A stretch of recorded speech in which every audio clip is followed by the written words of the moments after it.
Good morning, everybody. I'm walking to my Starbucks because I have a holiday meeting. Since I won't be here, I'll be in Korea. And it's so nice. It just rained yesterday on the ride and it's beautiful out here. Got 1,200 calories of mango carrot juice. And I kind of wanted to test out the iPhone 7. I haven't done any of my videos on the iPhone 7 yet. I've been using my GoPro and the loaner computer. So I thought I'd use the iPhone 7 today and see if you can tell any difference. Look at these. Look at that plant. It's awesome. So colorful out today. As Americans, we place our trust in the United States Department of Agriculture to help us choose the foods that will keep us healthy. But does it really have our best interest in mind?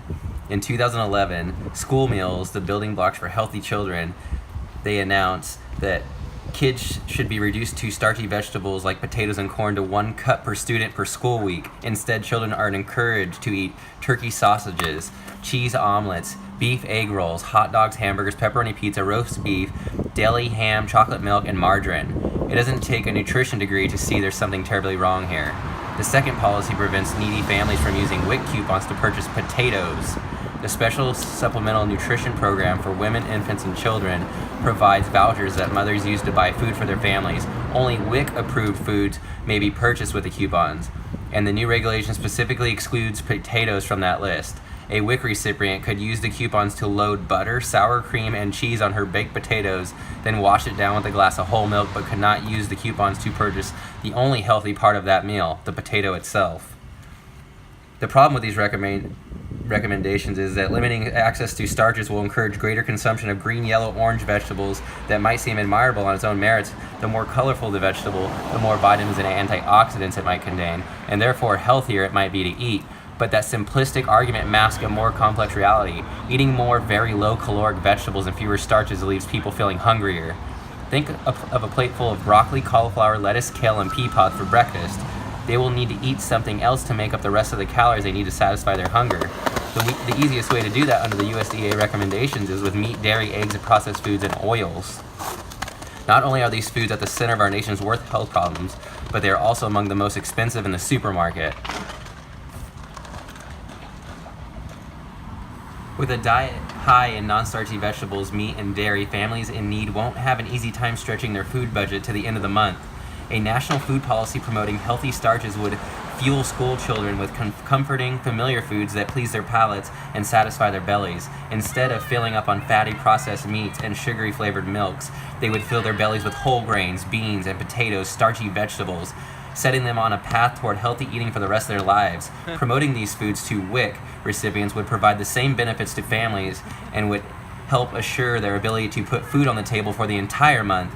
As a nation, we would save money through increased productivity and reduce healthcare costs. It's an undeniable win-win. Hey guys, so I'm really close. I'm gonna finish it like right after this, the Starch Solution. Like in the very back, it's just a bunch of like recipes and stuff, but I read so much last night.